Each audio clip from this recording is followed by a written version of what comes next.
No matter how old you are, you can always change your life if you're not happy with your life. And, it's not easy. It's very difficult. The status quo is so much easier, but one has to live their true identity and their true life. So change is not a bad thing, and it empowers you. It gives you strength once you make up your mind.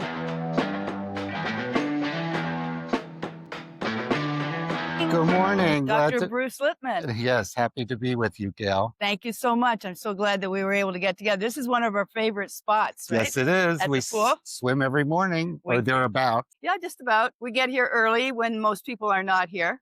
This, of course, is a retirement community. Right. So we're here enjoying our golden years. And my podcast is About the golden. about that. So we Yes. call it Golden Years Empowerment to help Right. people stay strong, sharp, and thrive to 95 and beyond, which I feel that could be a long stretch. We could be to 120 if we wanted to be, but the goal is to be healthy And vital. and vital while we're doing it. Otherwise, what's the point of doing that? Exactly. And by the way, when you're watching this, if you're enjoying it, we'd love you to subscribe, hit the like button, share it with your friends, because I know that they're going to enjoy it.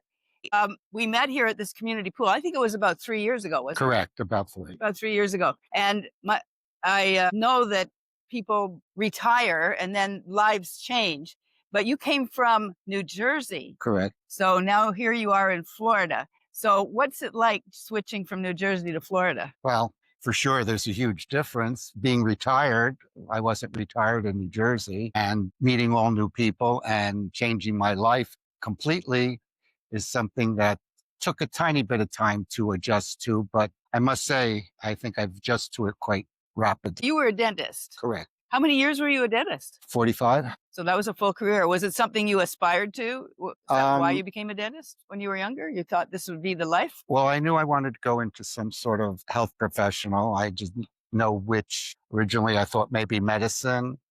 Then life changed. Certain things changed. So I went into dentistry. My brother was a dentist, so it seemed like a very natural thing to do. We never really practiced together, but it was an incentive. 45 years is a long time to be in To practice. be in practice. Do you miss it? I miss the interaction. I don't miss the business end of it at all, but I do miss the interaction with my patients. I am a nurse or a retired nurse. When you're with people, you're kind of on. You're not necessarily yourself totally because you're watching out for little things. You're trying to gauge their health. What can you do to help them feel better? That type of thing. So when you would see a patient, were there sort of checklists that you'd go through mentally when you talk to them? Well, I always tried to develop a rapport with all of them, especially when I had my own practice. I had my own practice for 35 years, and then I moved on to a corporate practice. Philosophy in a corporate practice today is much different. So for 10 years, I worked in a corporate practice. Time restraints didn't allow me to get as involved with my patients. But in my own practice for 35 years, my patients and I had a very good rapport, and we knew each other, and I made sure that I knew if there were issues, not only dentally, of course, but other issues, we would discuss them. My husband passed away, as you know, 2 years ago. And before that, his teeth were gradually not good. And I kept saying, let's go to see my dentist. And he'd say, no, no, no, because he had this, I don't know, phobia, or he felt that there would be nothing that he could do that he could even afford to get done because the job might be so big. But when I finally convinced him to come in, the dentist was so nice and was able to give him different options.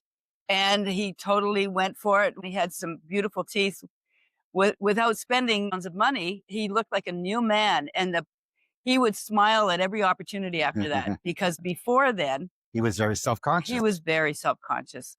The philosophy of dentists in my generation was a little bit different than the younger ones coming up. So we gave our patients many more options than they're getting today. Yes, because I know that, and I do help people with their medical insurance needs as well. And I know that dental, there's pros and cons about having dental plans. Some people think it's a waste of money. Some other people think I'd like to have it. Well, the limits are so low on dental plans that, you have one procedure and you've used your yearly maximum. So it's in certain respects, if it's just routine dental health and cleanings and exam, it's good. But for major work, especially if you have a private plan, if you're not through a corporation or your employment, Yes, they are. I've worked with some of the major dental insurance companies. People would call in and say, well, I'm going to have an implant done. How much is covered? Well, an implant, isn't it somewhere around $5,000 anyway? between 3 and 5 Mhm. for the complete job. But, up until most recently, implants were not covered at all by insurance companies. Some insurance companies are starting to cover the procedure, but prior it was not covered. So it was an out of it pocket expense regardless. And I know that an implant is not just putting in an implant. There's the pre-work and then there's the post-work. Right. It's pretty involved. It can take months, It can maybe. take a year in some cases. Today, they do push more immediate type of implants, but normal routine with an implant is you have the tooth extracted, that has to heal. Sometimes they put bone in there to help it heal tighter. Then after 6 months, they put the implant in, and that has to heal for another 3 to 6 months. And then you first have the restoration, the post and the crown done. Yeah, so it's a big commitment both financially. My stepson actually just had an implant and he's only in his early 50s. Right. It seems young to me to have an implant. No? No, not at all. I mean, unfortunately, I've seen people in their 30s have implants. So Okay. it's just dental health, teeth, you know, decay or are not restorable due to decay, or they fracture and you have no other alternative other than removable. And that doesn't work very well, especially in isolated cases. Yes, and I know when I was growing up, we ate a lot of sugar. We had sugar on everything. We had sugar-coated cereal. But well, My they still do, unfortunately. And there's also a genetic component. Some people, their enamel or their teeth are weaker than other people. I mean, because you can have two people, one has a diet like you described, and they don't get cavities, and you have people who eat minimal amount of sugar and they have problems. And then as we get older, of course, our gum periodontal condition plays a large part in the health of our dentition. Well, speaking of periodontal disease, I've been studying a lot more of it because there's been more and more research done Right. about periodontal disease. And the bacteria that are in your mouth, they're finding it in people's Systemic.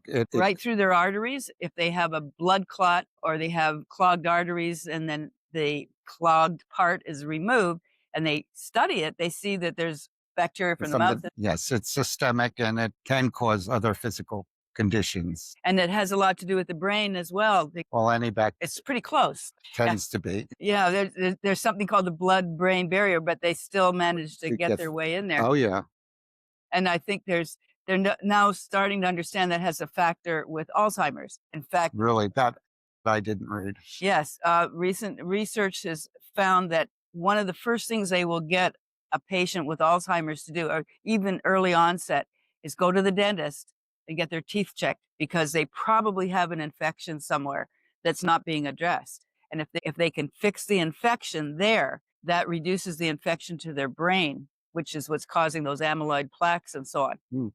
And so many things cause inflammation besides infections. So, Another thing I've read and become quite fascinated about is nitric oxide. yes, And when you have mouthwash, it kills all the bacteria in your mouth, including the beneficial bacteria. that's why the mouthwashes with alcohol we definitely don't approve of, and even peroxides can cause beneficial bacteria to die. Right. And so what I've learned to do is also not to have fluoride. Most toothpastes have fluoride, and fluoride is a toxin. I use a filter in my water, a reverse osmosis filter that supposedly takes out Eh, most of it.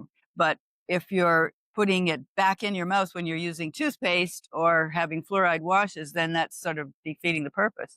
Fluoride was a great aid in building calcium in the calcification of the teeth. So it did cut down on tooth decay, but obviously if it has other side effects, which they're discovering and is documented, because a lot of things unfortunately become very popular, but they're really not documented to the Yes. point where you can say that's absolutely the truth. Right. Yeah. Well, they're now realizing that, Yeah. and people put too much toothpaste on their. Well, yeah. In fact, toothpaste is just, you know, isn't necessarily the object of brushing. It's the friction on the teeth that removes the plaque. People like the taste of toothpaste. It makes their mouth feel fresh and clean, but it's not absolutely the trick of brushing.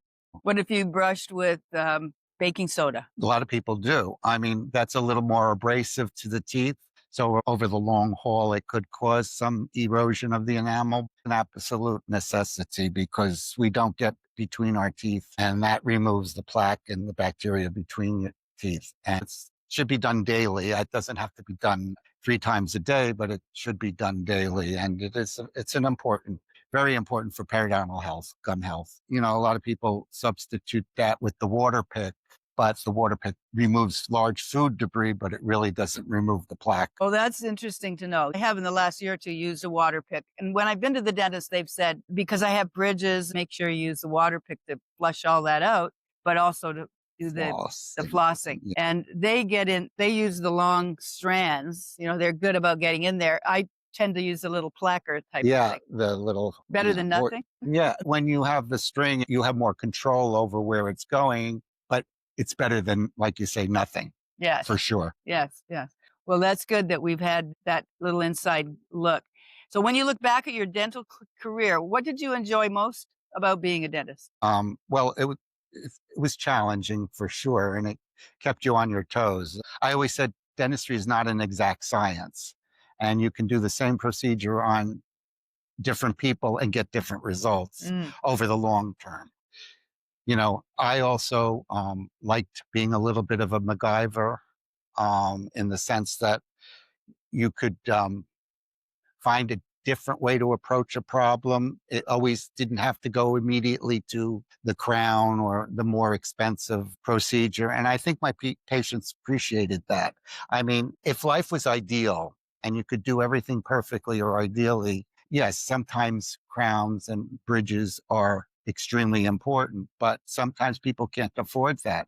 So you have to come up with something secondary that will work and maintain health but not cost them a fortune. I know I've read that the early ancestors, like prehistoric, all had a full set of teeth right to the day they died. They didn't have cavities No, and and they they didn't didn't have floss. periodontal disease.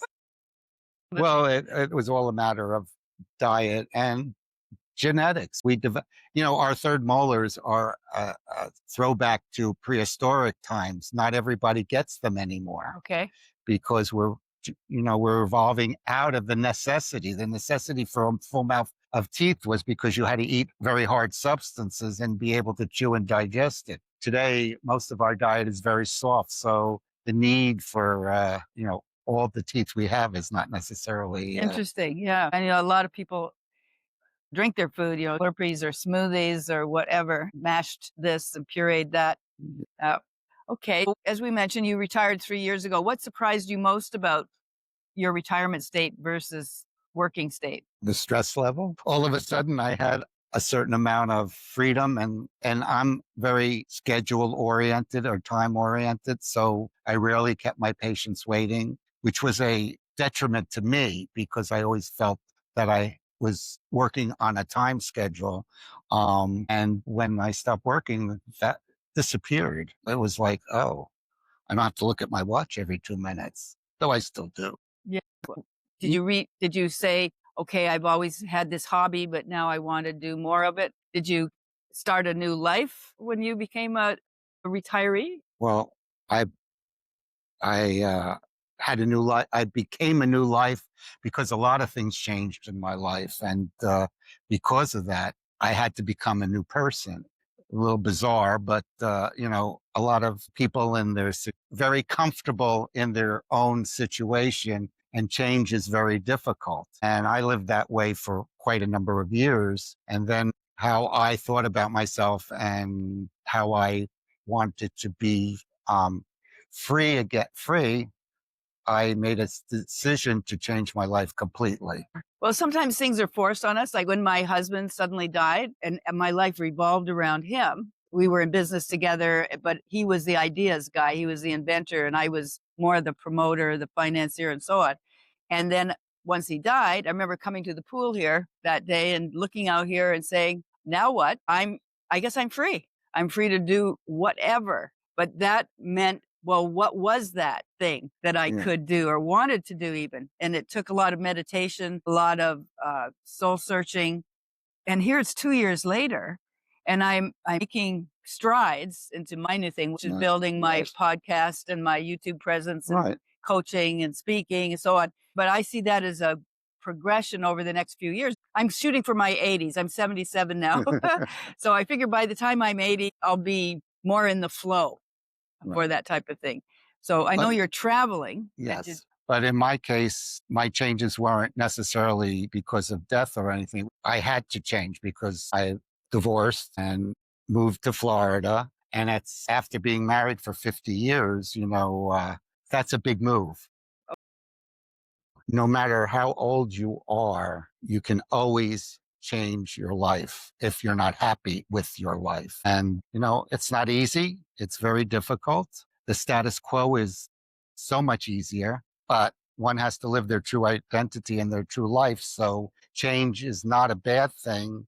And it empowers you. It gives you strength once you make up your mind to do something.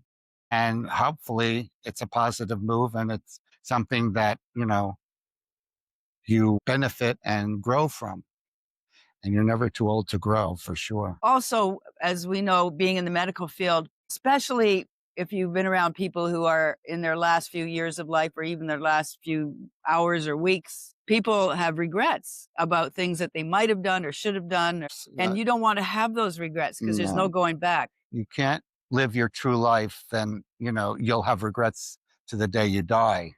And you'll feel unfulfilled and feel like you've missed out. And that's not a positive feeling. I assume that takes its toll on your subconscious. Oh, yeah.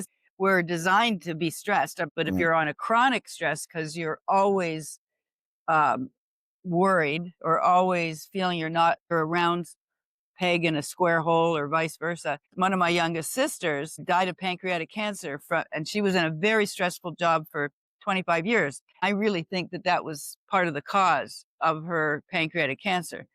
So a lot, you've heard that cancer can eat away at you. Well, Right. it literally did that with her. Right. And I'm on a bit of a mission to say to people, let yourself do what you want to do.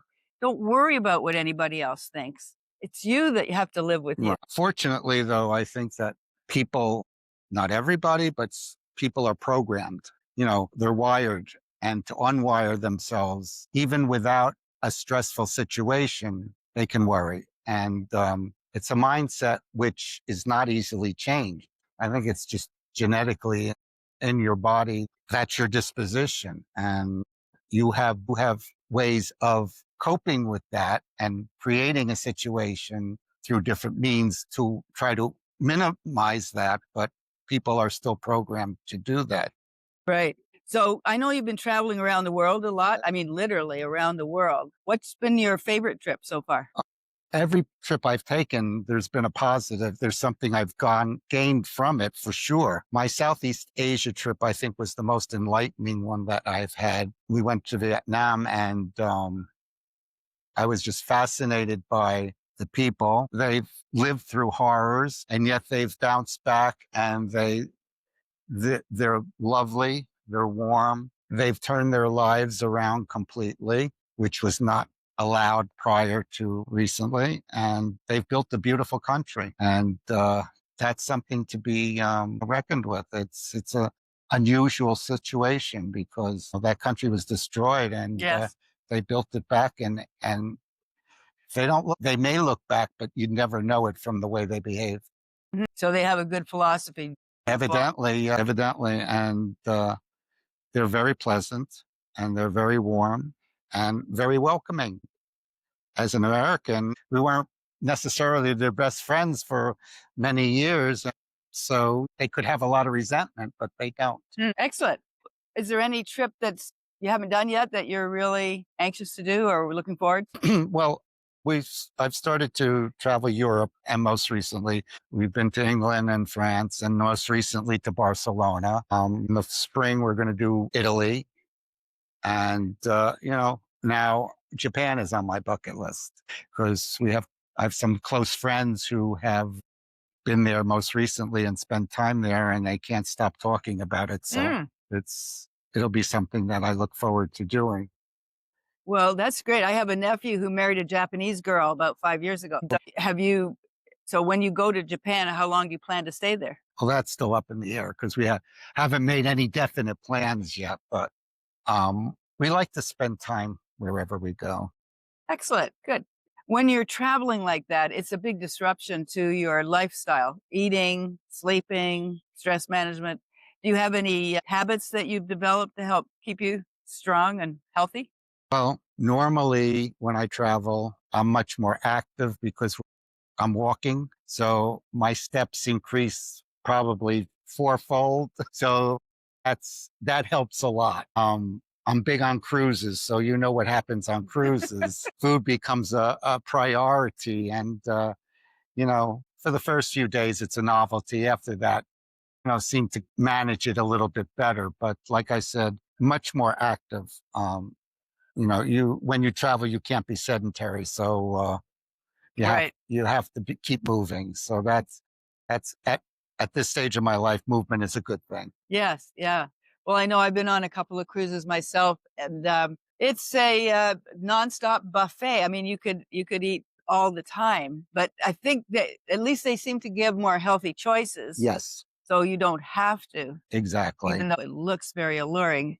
No, you can definitely manage your diet on a cruise. There's many vegan and vegetarian options if you so choose, and you don't have to gouge yourself in pork and beef. Right, right, right. So, do you follow any wellness routines? Like, do you always get up at a certain time, go to bed at a certain time, and how does that affect you when you're in different time zones? Well, time zones can be a little bit difficult initially. Body adjusts to everything, but initially it's difficult. But no, I'm always up early, so that's not an issue. And I'm in bed by 11. So, I think they say the ideal amount of sleep is about 8 hours, but I fluctuate between 6 and 8 hours a night. Yeah, I do the same thing. I've started wearing this Aura ring. I now am obsessed to see when I get up in the morning, how much sleep did I get? How much was deep? Oh, How much yeah, you have a I, watch? it tells me if I did good or I didn't do good. Yeah, I get a little crown if I'm good, and it does track steps, and I Yes, even take yes. pictures of my food and it uploads and tells me whether that was nutritious or not. Oh, really? That's It's kind of cool. that's good. They're always adding little extras into the program, but I really recommend the Aura ring. And I will have a link in the show notes if you want to get an Aura ring. You'll be able to see. But it really helped me. I guess we're all interested in knowing how we're doing. And the only way you can know is if you measure it. And then when you measure it, you can see, well, did I do well or I didn't do so Right, you well? can make You can make modifications. modification, but at least you're measuring something You'll have a standard. and you're not just thinking, well, life is good and I think I'm fine. That really taught me to pay more attention to my sleep because I was pretty erratic with that. Just looking back at your decades in practice, what's the most important lesson you learned about human beings and what they need? They need consideration and respect, and they don't need to be lectured in the sense that you are dogmatic about it or you need to explain things to people. When you explain things to people, they better understand rather than if you just tell them what they need to do. And if they respect you, they'll listen. And in order to get respect, you have to give respect. You know, that's how I've lived my practice life because it's important.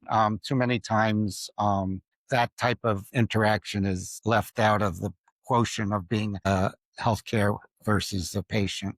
A lot of people get intimidated by white coats, and the white coats syndrome causes their blood pressure to go up. I just interviewed my nursing roommate, and she doesn't wear traditional medical outfits. She just dresses as a regular person when she goes to see people and helps them. Well, that's how we used to practice, but OSHA laws changed a lot of that Oh, because you have to be garbed, you have to wear protective oh yes. clothing, and you have to wear facial protection. So it is a little bit more intimidating than it used to be. And, Hmm.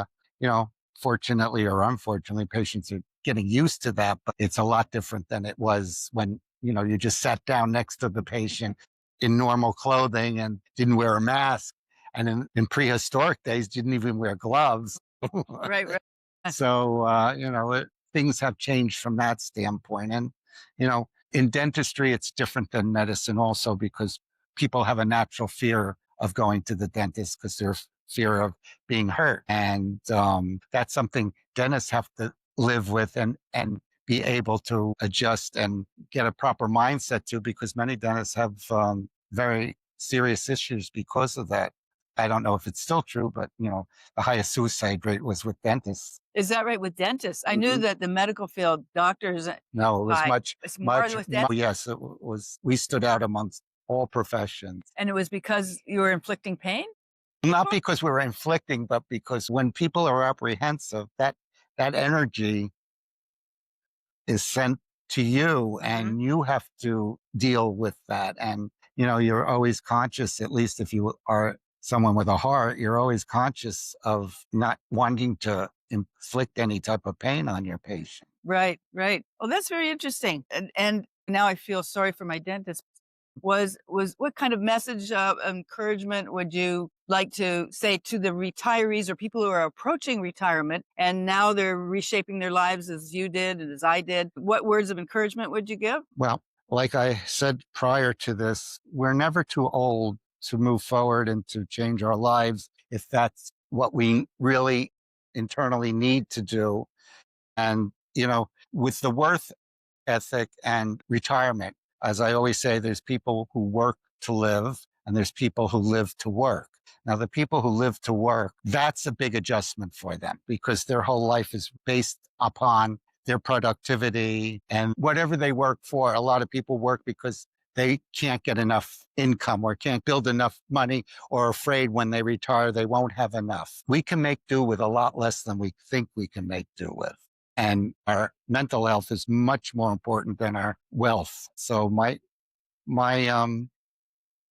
philosophy is, if not now, when? Even though you're in the business to make us healthy till we're 95, none of us have any guarantees. So if we don't retire at a reasonable age, when we still have some decency of health, when are we going to enjoy life? We worked hard all our lives to put our children through whatever and to build a little nest egg, if not a good nest egg. And if we don't enjoy it now, what is the purpose? I mean, do we need to leave a legacy? Some people feel they need to leave a legacy, and others want to enjoy their lives. So whenever it's possible to retire, one should, and they shouldn't wait because if not now, when? That's right. That's what I always kept in mind with my husband. He was 10 years older than I was, and he died when he was 86, but we had plans for him to go for another 10 years, and unfortunately, he didn't get to do that.